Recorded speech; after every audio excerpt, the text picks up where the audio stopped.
Hello students, welcome to our channel Enlighten Classes. Students, today we are going to read the second poetry of Flamingo, an elementary school classroom in a slum. And in this chapter we will cover 3 points: explanation, difficult word meanings and literary devices.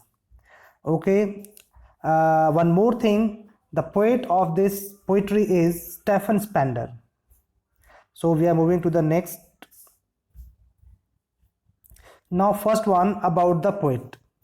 Stephen Spender. He was born in 1909 and died in 1995. Was an English poet and as an essayist. He left University College, Oxford without taking a degree and went to Berlin in 1930. Spender took a keen interest in politics and declared himself to be a socialist and pacifist. Books by Spender include poems of dedication, The Age of Being, The Creative Element, The Struggle of Modern, and an autobiography, World Within World. In an elementary school classroom in a slum, he has concentrated on themes of social injustice and class inequalities. So students, Stephen Spender का जो जन्म था वो 1909 में हुआ and he was dead in 1995. बहुत ही अच्छे ये इंग्लिश पोएट थे, एक एसेइस्ट भी अच्छे थे. उन्होंने ऑक्सफोर्ड कॉलेज बिना किसी डिग्री के छोड़ दिया था और 1930 में वो बर्लिन चले गए थे. स्पेंडर का बहुत ज़्यादा इंटरेस्ट था पॉलिटिक्स में, तो उन्होंने अपने आप को पॉलिटिक्स में इन्वॉल्व कर लिया और अपने आप को एक सोशलिस्ट के तौर पे उन्होंने समाज में स्थापित किया. एंड बहुत सारी उन्होंने बुक्स भी लिखी हुई हैं, जिसमें से the age of being, the creative element, the struggle of modern and autobiography, world within world. और ये जो an elementary school classroom in a slum, ये पोएम जो लिखी है इन्होंने, इसमें इन्होंने कॉन्सेंट्रेट किया है किस चीज़ पे? सोशल इनजस्टिस और क्लास इनइक्वालिटीज़. समाज में जो इनजस्टिस है, अन्याय होता है, एक निचले तबके के बच्चों के साथ, लोगों के साथ इनइक्वालिटीज़ रहती है उन लोगों में, उस चीज़ को इन्होंने यहाँ पे एक्सप्रेस किया है, बताया है. चलिए नेक्स्ट स्लाइड देखते हैं. Okay, so we are starting explanation of the chapter poetry. So far, far from gusty waves, these children's faces, like rootless weeds, the hair torn round their pallor, the tall girl with her weighed down head, the paper-seeming boy with rat's eyes, the stunted, unlucky hair of twisted bones, reciting a father's narrow disease, his lesson from his desk at back of the dim class. One unnoted, sweet and young, his eyes live in a dream of squirrel's game in tree room other than this. So students, first we'll know about the difficult word meanings. So here you can see, first one is gusty waves. Gusty waves means breezy winds, fresh winds. Second is pallor. Pallor means pale or dull face. Third one is stunted. Stunted means not fully grown due to malnutrition. Next one is gnarled. Gnarled disease. Gnarled is knotted or rough. And next one is paper seeming boy. This word is written here. You can see paper seeming boy means very thin boy, as thin as a sheet of paper. Now one more word is there here. Here means successor, जो कहते हैं उत्तराधिकारी, that is successor.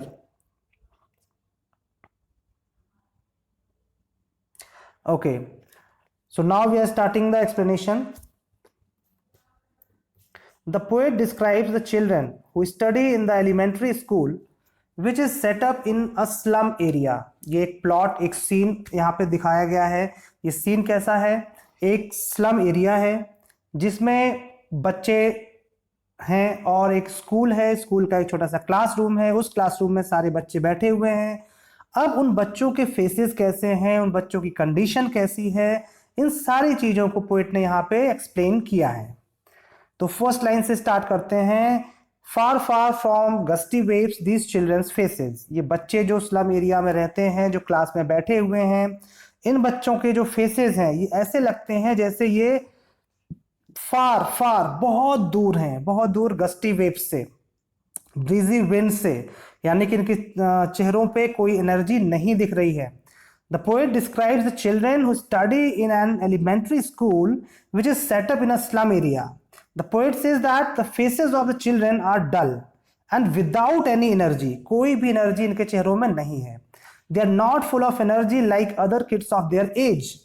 उनकी age के, खुद की as के जो और बच्चे हैं उनसे भी बिल्कुल डिफरेंट है ये, उनकी तरह भी इनके चेहरे पर एनर्जी नहीं है. Second line, like rootless weeds the hair turn round their pallor. अब क्या है यहाँ पे, this children are compare to unwanted weeds. देखिए, लाइक रूटलेस वीड्स, बच्चों को एक रूटलेस वीड से कंपेयर किया गया है. The writer wants to say that this children seem to be unwanted like the unwanted weeds which grow on their own in the fields.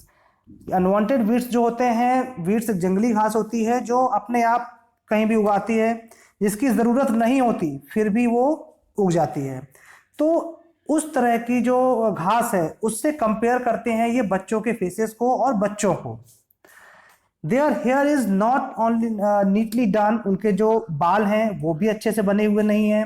It falls on their pale faces, उनके चेहरे पे वो बाल गिरते हैं. As if they have been torn apart, बिल्कुल उलझे हुए बाल हैं, ऐसा लगता है मतलब उनको देखने के बाद कि पता नहीं किस कंडीशन में ये बच्चे रह रहे हैं वहाँ. द चिल्ड्रन आर अनटाइडी, बहुत ही अनटाइडी बच्चे हैं. They haven't combed their hair, और अपने हेयर्स को भी उन्होंने कॉम्ब नहीं किया है. The tall girl with her weighed down head. अब उसमें क्या है, एक बच्ची भी है क्लासरूम में. Then it describes a tall girl who seems to be burdened by poverty. अब यहाँ पे जो दिया हुआ है weight down head, तो ये weight down head जो है ये किसकी वजह से है, उसका सर झुका हुआ, जो गरीबी है, जो स्ट्रेस है उसके ऊपर, जिसकी वजह से वो परेशान है, पॉवर्टी स्ट्राइकन बच्ची है वो, तो इसकी वजह से उसका सर जो है वो झुका हुआ है. द पेपर सीमिंग बॉय, दूसरा इसमें एक और भी आता है, एक लड़का है. There is another boy who is so weak and thin that he has been compared to a sheet of paper, जिसको एक शीट ऑफ पेपर से भी कंपेयर कर सकते हैं, इतना पतला. तो इसको बोलते हैं पेपर सीमिंग बॉय. अगला इसमें एक वर्ड दिया विथ रैट्स आईज, उसकी जो आंखें हैं वो कैसी हैं, बिल्कुल रैट की तरह. अब रैट की तरह आंखें हैं, इसका क्या मतलब है, तो the boy eyes reflect greed and he wants to achieve everything. तो रेड्स की जो आंखें होती है, चूहे की आंखें कैसी होती है, छोटी छोटी आंखें होती हैं, वो देखता रहता है और उसके मन में बहुत लालच रहता है कि मुझे ये भी मिल जाए, मुझे वो भी मिल जाए. तो इसी तरीके से एक रेड की आई को कंपेयर किया है एक उस बच्चे से. अदरवाइज वी कैन से बच्चे को या बच्चे की आईज को कंपेयर किया रेड्स की आईज से, जिससे कि सारी चीजें क्लियर हो पाए. Then it describes another student who is physically disabled. जो फिजिकली डिसेबल्ड है उसके बारे में बताते हैं यहाँ पे poet. The poet says that this boy is unlucky because he inherited a disease from his father due to which he has a deformed body. अब क्या होता है, आप जानते हैं जो हेयर यानी कि उत्तराधिकारी होते हैं तो वो अपने फादर से अच्छी अच्छी चीज़ें इनहेरिट करते हैं, प्रॉपर्टीज इनहेरिट करते हैं, कई चीज़ें इनहेरिट करते हैं. लेकिन इन बच्चों के जो पेरेंट्स हैं, जो इनके एंसेस्टर्स हैं, इनके फोर फादर्स हैं, तो उन लोगों से इनको इनहेरिट क्या हुआ है, क्या इनको मिला है, सिर्फ ट्विस्टेड बोन्स, मुड़ी हुई हड्डियां. और वो ट्विस्टेड बोन्स क्यों है, क्योंकि आपने वर्ड देखा स्टंटेड मीन्स क्या होता है कि मॉल न्यूट्रिशन की वजह से, कमी से हड्डियां जो मुड़ जाती हैं, जो प्रॉब्लम्स क्रिएट होती हैं, तो वो सब चीजें इनको मिली हुई हैं किससे, अपने पेरेंट्स से, अपने फोर फादर्स या एंसेस्टर्स से. तो ये बच्चे क्लासरूम में बहुत शांति के साथ बैठ के क्या करते हैं, रिसाइटिंग अ फादर्स नेरल डिसीज, यानी कि अपने फादर के उस डिसीज के बारे में सोचते हैं और रिसाइट करते हैं. रिसाइट मीन्स बोलते हैं कि ये चीजें जो हैं उनको अपने फादर से, अपने फैमिली मेंबर से मिली हुई हैं. So here you can say instead of getting any facility from his father, he has received a disease in heritage.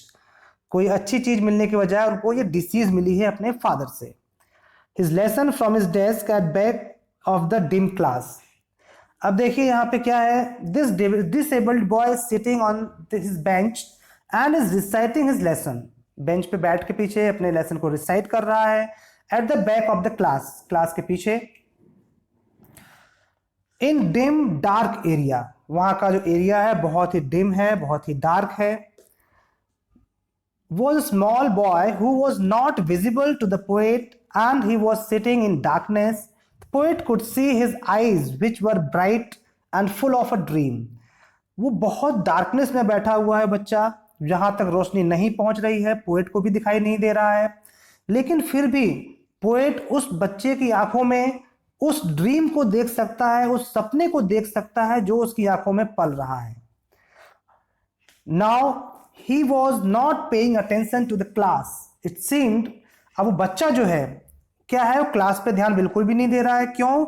Because of squirrels game in tree room other than this.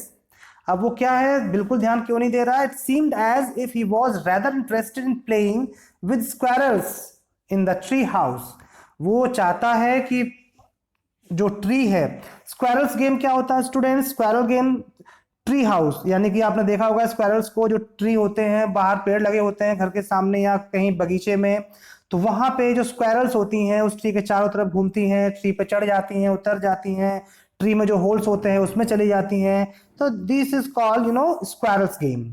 तो इस game में वो ज्यादा interested है बजाय किसके? पढ़ने के और क्लासरूम में बैठने के। तो इसलिए वो जाना चाहता है बाहर खेलने के लिए। ओके स्टूडेंट्स, तो नाउ लिटरेरी डिवाइसेस देख लेते हैं इसमें। तो सबसे पहले तो simile, children are compared with rootless weeds. अब यहाँ पे रूटलेस वीड्स जो है, लाइक रूटलेस वीड्स लिखा हुआ है, तो वी नो वेरी वेल कि अगर लाइक और एज का यूज होता है किसी चीज को कंपेयर करने के लिए तो वो आपका सिमली होगा। सेकेंड देखते हैं, मेटाफर है इसमें। मेटाफर कहां पे है? Paper seeming boy, paper seeming boy. अब ये पेपर सीमिंग बॉय जो है ये मेटाफर होगा। Boy is compared with paper as he is thin. अब तीसरा इसमें है रिपीटेशन, फार फार। देखिए स्टार्टिंग में लिखा हुआ है far far, 2 times, it has been repeated 2 times. तो जब मोर देन 1 टाइम हो तो वो रिपीटेशन हो जाता है। Okay students, now we are moving to the next slide. On our shore walls, donations, Shakespeare's head, cloudless at dawn, civilized dome riding all cities, belt, flowery Tyrolese valley, open-handed map, awarding the world its world. And yet for these children, these windows, not this map, their world, where all their futures painted with a fog, a narrow street sealed in with a lead sky, far, far from rivers, capes and stars of words. Okay, so now पहले हम लोग देख लेते हैं इसके difficult word meanings.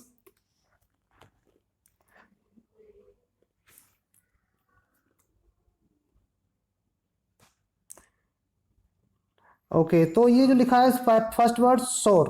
सोर क्या होता है? Unpleasant, but here refers to the colour of sour cream, off white और क्रीमिस।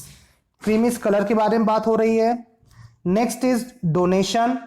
डोनेशन मीन्स थिंग्स गिवन और रिसीव्ड इन चैरिटी। जो चीज़ें हमें चैरिटी में दान में मिलती हैं या दी जाती हैं उसको कहते हैं donations. Next word is there civilized dome. What is civilized dome? Civilized dome is, here it means rising sun at the horizon which is in the shape of a dome. You can say semi circle, जो shape होता है उसका वो civilized dome. Next is Tyrolese valley, a beautiful ice free valley in Austria. Austria में एक valley है बहुत ही सुंदर, उसका नेम है टायरोलीज वैली। Next lead sky. तो लीड क्या है यहां पे? Dark future of kids. And the next is keeps, Cape says a large piece of land that sticks out into the sea from the coast. चलिए now explanation देख लेते हैं.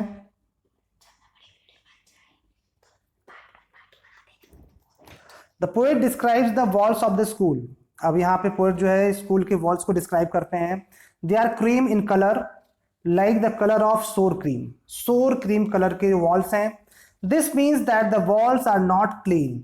तो sour color की cream का जो wall है, इसका मतलब क्या हुआ कि जो walls हैं वो साफ नहीं है, अच्छे नहीं हैं.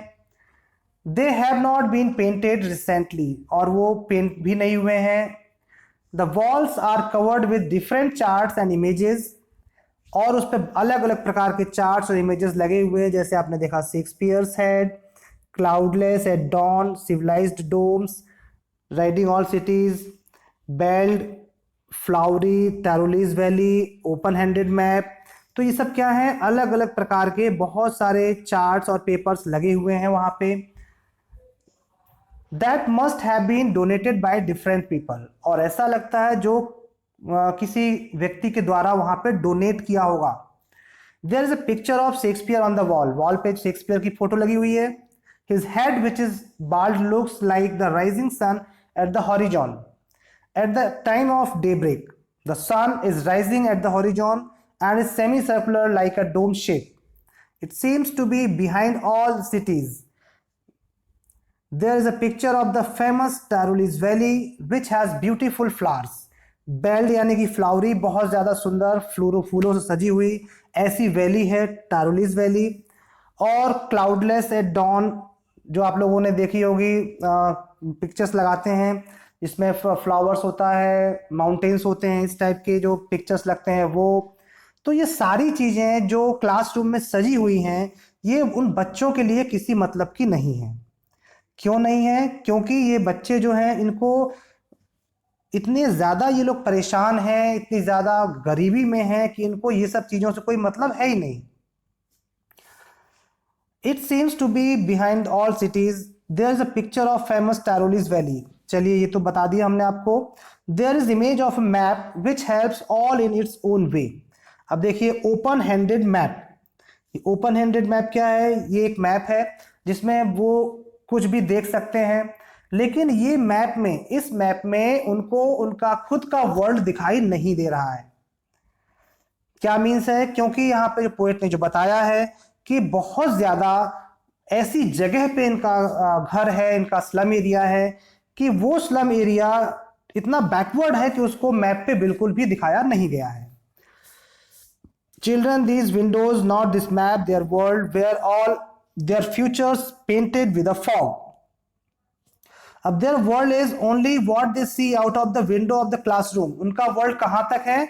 बस वो जो क्लासरूम है, क्लासरूम की जो विंडो है उसके बाहर वो जहां तक देख पाते हैं वहीं तक उनका वर्ल्ड है, उससे आगे नहीं है. The slum, their future is full of darkness. Their future is compared to a narrow street, which means that there is no wide scope available for their future growth. सा लगता है कि इनके फ्यूचर ग्रोथ के लिए कोई भी scope available नहीं है. These children are far away from the radiant light of knowledge and education. You can see it here, stars of words. Stars of words means light of knowledge and education. ऐसा लगता है ये बच्चे knowledge से, education से बहुत ज़्यादा दूर हैं. Okay students, now literary devices. इसमें सबसे पहले तो मेटाफर जो लिखा हुआ है, walls are described to be dull as sour cream. Sour wall, sour cream walls, sour cream walls, ये आपका क्या है? मेटाफर है. ओके चलिए नेक्स्ट देखते हैं. Surely Shakespeare is विग्ड. The map a bad example, with ships and sun and love tempting them to steal, for lives that slyly turn in their crammed holes. From fog to endless night, on their slag heap, these children wear skins peeped through by bones and spectacles of steel, with mended glass, like bottle bits on stones. All All of their time and space are foggy slum, so bolt their maps with slums as big as dome. तो first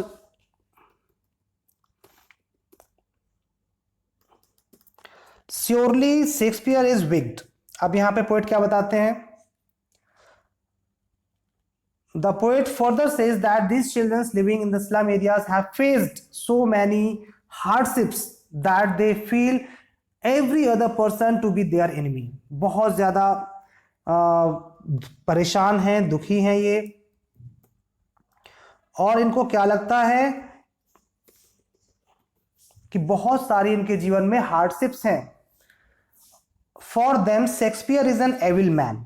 अब देखिए यहाँ पे जो दिया हुआ है Shakespeare, the map a bad example, Shakespeare is wicked. Wicked यानी कि दुष्ट होता है, वैसे तो शेक्सपियर को दुष्ट बता दिया इन्होंने यहाँ पे। क्यों? क्योंकि बच्चों के लिए वो दुष्ट ही हैं, क्योंकि बच्चों के लिए वो किसी मतलब के नहीं हैं।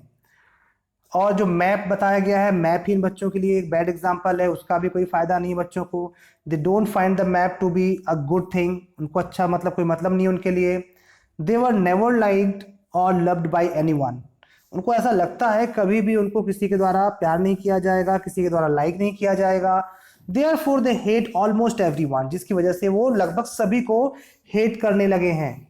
Their desire of being loved by others forces them to steal, और लोगों के चेहरों को देख के, लोगों के मन भावनाओं को देख के उनको भी ऐसा लगता है कि उनको भी स्टीलिंग करनी चाहिए, चोरी करनी चाहिए।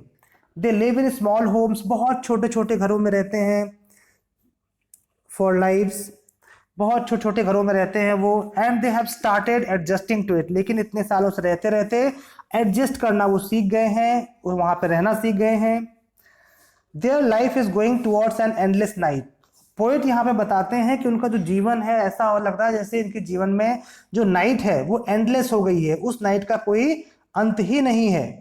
This means that their future is full of darkness, उनका फ्यूचर बिल्कुल डार्कनेस से भरा हुआ है। These kids are so thin that one can easily see their bones through the thin layer of skin. आप देखिए यहाँ पे क्या बताया गया, इतने दुबले पतले बच्चे हैं ये कि इन बच्चों की जो बोन्स हैं, जो स्किन्स हैं, उस स्किन्स के अंदर बोन्स को भी हम देख सकते हैं। इतने दुबले पतले बच्चे हो गए हैं ये। Their skin is like the thin layer of cloth and the bones beneath are visible through the skin. These kids suffer uncomfort from malnutrition. ये जो बच्चे हैं ये malnutrition की वजह से उस बीमार हैं, यानी कि इनको पोषण नहीं मिल रहा है सही तरीके से। They wear spectacles which are made of steel, वो चश्मा पहनते हैं, spectacles पहनते हैं जो स्टील का बना हुआ है। They are cheap and very uncomfortable, वो बहुत ही cheap, बहुत ही सस्ते हैं और uncomfortable भी हैं। Even the lenses in the spectacles are repaired. यहाँ के उसके जो स्पेक्टिकल्स हैं, ग्लासेस के जो हैं, वो भी रिपेयर्ड किए हुए हैं, उसको भी जोड़ के बनाया गया है। The spectacles look like stones which have been repaired with pieces of glass sticking out of them. Here the poet tries to explain that these kids have to face so many hardships in their lives. यहाँ पे finally poet यही बता रहे हैं कि ये बच्चे जीवन में बहुत ज़्यादा अपने हार्डशिप्स को फेस कर रहे हैं। And it is very difficult for such kids to escape from them, और इस तरह से बच्चों का इससे बच पाना बहुत मुश्किल है और वो इस तरह की परेशानी में रह रहे हैं। Now again literary devices, here metaphor is there. Their homes are very small like holes, crammed holes, you can see here crammed holes. Crammed holes means उनका जो घर है बहुत ही छोटा छोटा है, छोटे छोटे होल्स के जैसा है, तो ये आपका मेटाफर हुआ crammed holes. Second is like bottle bits on stones, like bottle bits on stones. अब यहाँ पे like यूज किया गया है, तो अभी हमने पहले ही बताया था आपको, if we are using like or as in any sentence then it will be simile. And from fog, ये भी आपका क्या होगा, from fog. F and F, 2 times F is repeating, so it will be alliteration. Okay students, so now we are moving to the next slide.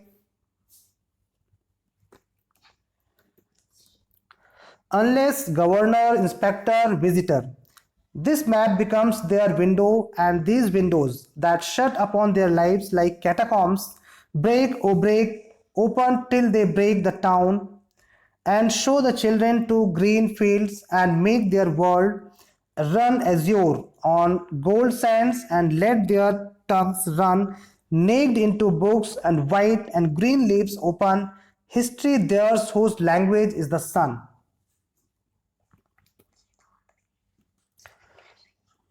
Okay, students. So now here first word is catacomb. Catacomb is tomb or cemetery. And one more word is there, azure. What is azure? It is deep blue. Okay, now we are starting explanation. Unless governor, inspector, visitor. The poet says that governor should take notice of the problem being faced by these kids. जो governor हैं, inspector हैं, visitors हैं, इन लोगों को ध्यान देना चाहिए, notice करना चाहिए किस कंडीशन में ये बच्चे रह रहे हैं, कैसी प्रॉब्लम्स को फेस कर रहे हैं. He urges them to change the life of these kids. Poet यहाँ पे अर्ज करते हैं, बताना चाहते हैं, वो चाहते हैं कि इन बच्चों का जो जीवन है उनमें सुधार आए. And make the world map a reality for them. और ये जो वर्ल्ड है, जो मैप है, वो मैप इन बच्चों के लिए एक रियलिटी, रियल बन के सामने आए. He wants there is need to break the restrictions. और ज़रूरत किस चीज़ की है? रिस्ट्रिक्शंस को तोड़ने की. Which are put on them due to poverty and lack of resources. जो इन बच्चों के ऊपर डाल दिया गया है पॉवर्टी की वजह से और रिसोर्सेज की कमी की वजह से. He wants the governor and public to help these kids in achieving their dreams. अब पोएट चाहता ये है कि जो गवर्नर हैं, जो अधिकारी ऑफिशियल्स हैं, ये लोग इन बच्चों पे ध्यान दें और इनके जो ड्रीम्स हैं उनको अचीव करने में इनकी हेल्प करें. As this will take them away from fog to azure sky. अगर ऐसा होता है तो ये बच्चे क्या है, जो इनका फॉगी एरिया है, फॉग इस्लाम है, जो उनके जीवन में फॉग है, उससे ये आगे बढ़ के एक एज्योर स्काई में, डीप ब्लू स्काई में आगे बढ़ेंगे. द ब्राइट फ्यूचर होगा इनका.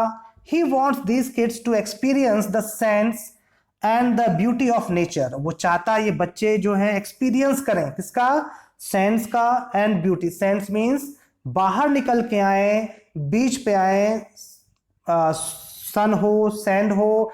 तो एक तरह से कहने का हो गया, जो अपने क्रैम्ड होल्स में बच्चे बहुत दिनों से कैद हैं, बंद हैं, उससे निकल के ये बाहर आए. Here white leaves depicts books and green leaves depicts nature. अब यहां पे जो दिया हुआ है, देखिए आपने देखा अभी व्हाइट एंड ग्रीन, तो यही दोनों चीजें इसमें दिखाई गई हैं. व्हाइट लीव्स जो है वो बुक्स को डेपिक्ट करती है एंड ग्रीन लीव्स जो है that depicts the nature. This will then result in their progress and they will be able to paint a bright future for themselves. अगर ऐसा होता है तो क्या होगा, वो अपने खुद के लिए अपना फ्यूचर ब्राइट कर सकेंगे और यही पोएट चाहता है. Okay students, now literary devices. So first one is metaphor. इसमें देखिए लिखा हुआ है the white green leaves upon, the white and green leaves open. तो ये क्या है आपका metaphor. Books and nature are expressed in the form of white and green leaves, so it will be metaphor. Okay now, okay students, so we have completed the explanation of this poetry. So if you have liked this video, please like and subscribe my channel. Thank you very much.